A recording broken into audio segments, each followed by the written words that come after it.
If you're in your 40s or 50s and feel like you're behind in retirement, this video is for you. You might be asking yourself, is it too late to retire comfortably? Can I still become a millionaire or a multimillionaire? The answer is yes, but it's going to take strategy, focus, and the right mindset. If you're wondering how your investments can grow over time, I've created the perfect free tool for you. Just enter what you plan to save, enter your expected rate of return, and how long you have to invest for, and it will show you your projected growth year by year. It's simple, it's free, it's easy to use, and it's the perfect first step towards building your financial plan.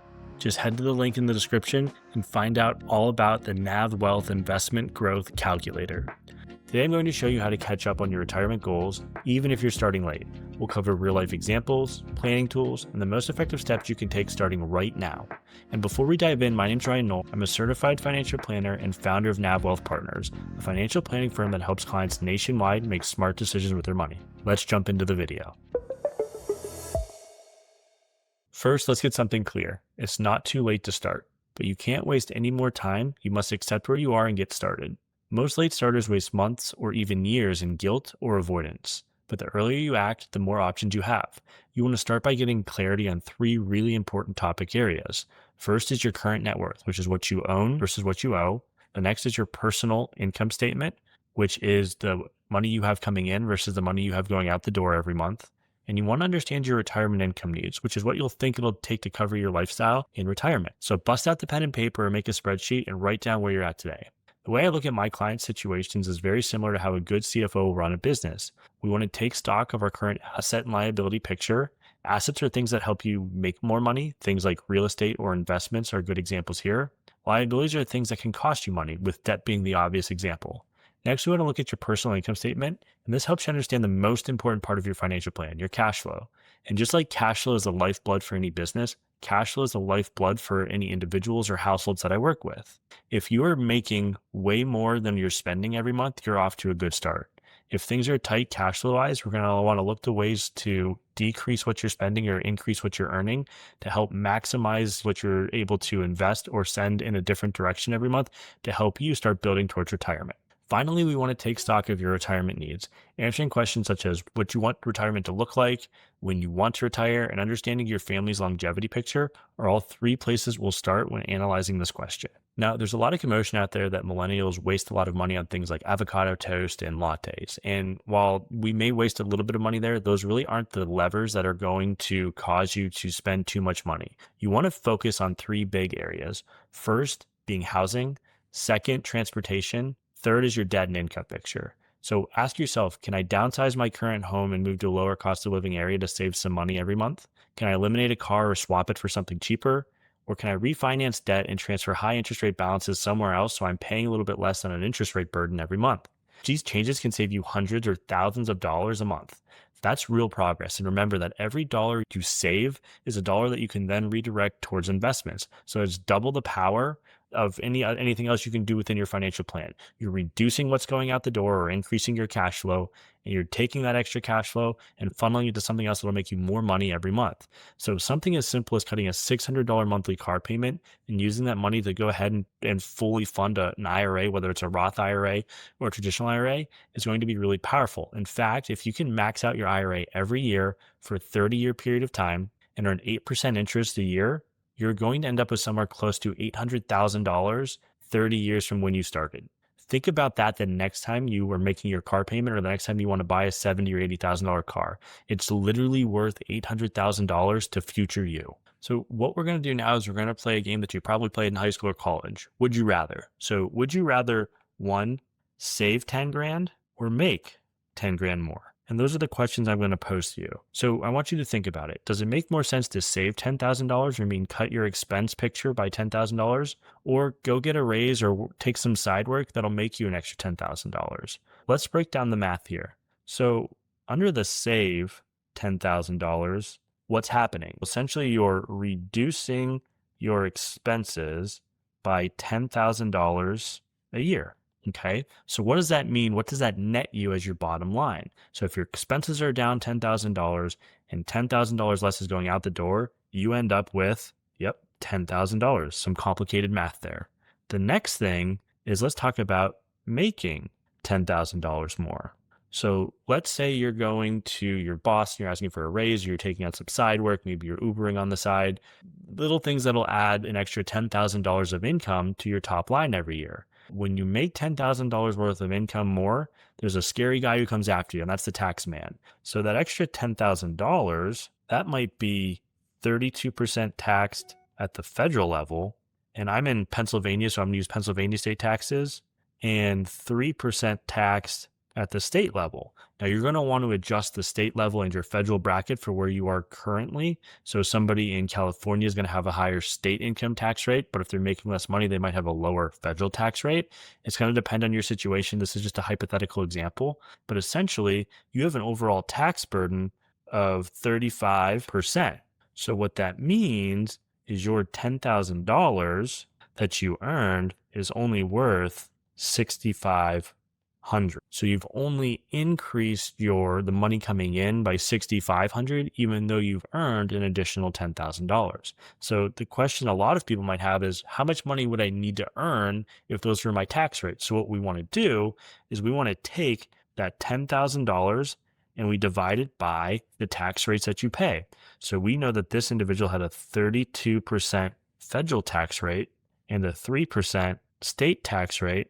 So when we add those together, that's the 35% that we talked about. This person is going to need to make an additional approximately $15,400 in income, which is going to equal $10,000 in cash flow. And the cash flow, is way more important than the income. We are worried about the end number, not the top line number, because we know things like taxes and retirement plan contributions and other things are taken out of that additional earned income. So we want to make sure we're making enough to hit our goals. And if the goal here is another $10,000, we need to make $15,400 more or spend $10,000 less. What you want to do now is you want to prioritize your retirement above everything else. If you're behind on retirement, it has to become your top financial priority. That means maxing out your 401k, especially up to the company match, opening and contributing to a Roth IRA if you qualify, and using an HSA as a stealth retirement account for medical costs or future income. Forget about college funds or low interest rate debt for now. We'll catch up on those later. Your future self needs to prioritize yourself first. You can't help others if you don't have a secure foundation. But also keep in mind your overall goals. If you're planning on traditional retirement at age 65, using those steps should set you up for success.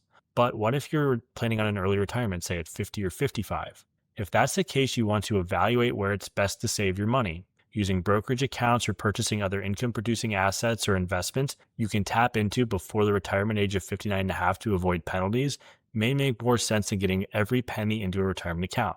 And before we go any further, make sure you subscribe and hit that like button if you're finding this content valuable. Next is we want to talk about eliminating debt, but we want to do it strategically. If you've got high interest rate credit cards or personal loans, tackling those debts is essential, but don't feel like you have to become 100% debt free before you start focusing on investing. We want to focus on paying down double-digit interest rate debt aggressively and almost immediately if you have the cash flow to do it. You want to refinance where possible. So if you have an opportunity to go from like a 12% interest rate credit card to a 6% personal loan, that's something you want to take advantage of. And we want to avoid taking on new debt entirely. So we want to rein in spending, not make big purchases like cars or homes or appliances that'll add more debt load to our overall financial picture. So meanwhile, we want to continue investing enough to get your employer match in your retirement accounts and hit your contribution goals if possible. You don't have to pick one over the other, but you can certainly do both when it comes to investing and paying off debt. And oftentimes it's the optimal approach. I typically like paying off debt that is higher than a 6% interest rate before investing in the market. If you look at inflation and tax adjusted returns on the S&P 500, it's not much higher than 7%. Because of the risk involved with investing, paying off an interest rate at 6% is a risk-free rate of return of whatever your interest rate is. That's a good trade-off from a risk-reward perspective, which makes paying down debt that's 6% or more advantageous. The next thing we need to focus on is supercharging our savings rate. If you want to retire a millionaire in your 50s or 60s, you'll need to boost your savings rate significantly, sometimes 20, 30, or even 50% of your income. And that might sound extreme, but that's what a lot of the successful people that I work with are doing. And many people can live on 50% of their income, and they do so by choice. And here's how they're doing it. They're automating their contributions so that savings happen first. They track every dollar in and every dollar out, looking for recurring waste that they can eliminate from their budget.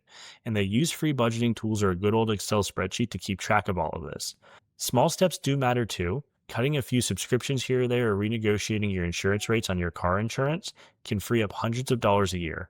But it's your savings rate, not your return of investment, that's going to move the needle the fastest, especially at the lower balance levels. Next, we want to focus on increasing our income. So whether that is going to your boss and asking for a raise or starting a side hustle like consulting on the side or freelance writing or even another small business, anything that can help you earn an extra $500 to $1,000 a month can dramatically improve your retirement outlook. It does two things. It gives you more cash flow to pay down your high interest rate debt. And once that's done, you can start saving more money. But remember the old caveat here that we covered earlier in the video.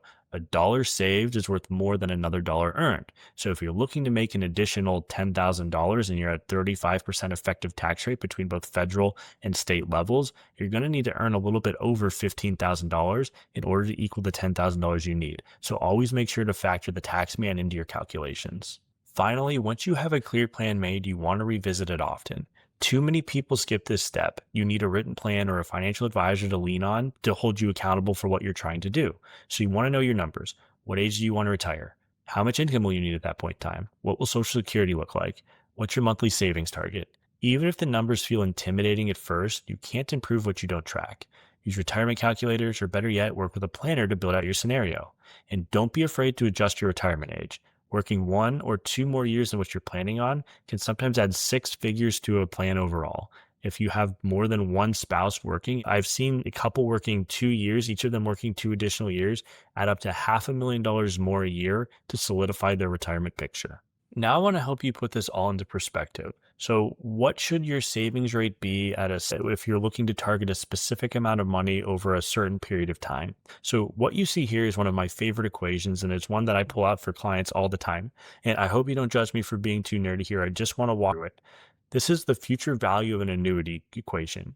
And what this means is if you put in X amount of dollars a year or have an annual savings target and you earn an I% interest rate every year over a T amount of time to invest, what will your total ending balance be at the end of the 20, 30, or 40 years that you have left to save? So you'll see here, X is my annual savings amount, I is the interest rate I earn, and T is the time that I have to invest. So you can manipulate these numbers based off of your own situation. So if you have $5,000 that you can save, you expect to earn 6% annually, but you have 40 years to invest, you might have a better return or a better overall picture come retirement time than somebody who can save $20,000 a year, earn an 8% interest rate, but only has 15 years to invest. Time is going to be your biggest advocate here. In the annual savings rate, the less you do, that could be the biggest drawback. So the idea here is the more that you can do early, the better off you're going to be. So what I want to do is I want to move forward a little bit here and say, let's assume in this equation that our I, or the interest rate we can earn, is 8%, and the time that we have to invest is 30 years. So what do you think our balance would be if we could do $10,000 a year, $20,000 a year, or $50,000 a year over that 30-year period? So if we were able to do $10,000 a year, what that comes to approximately is a $1.1 million balance in 30 years. If we were to double it and do $20,000 a year, it comes to about $2.3 million. If we were able to do $50,000, it's closer to $5.7 million. So I would encourage you to go back to this equation here and plug your numbers in. If you think you're going to need $2 million a year, but you can save $12,000 and earn an 8% interest rate over the next 25 years, are you going to get there? Be sure to factor in any of your current savings and factor that in as well. If you don't know how to do this, I suggest you work with a financial planner or reach out to me. There's a link in the description below. I'd be more than happy to walk you through what your retirement picture could look like based off of your savings rate, the interest rate you earn, and the time you have left to invest. If you're starting late, remember this. It's not about what you should have done in the past. It's about what you do next.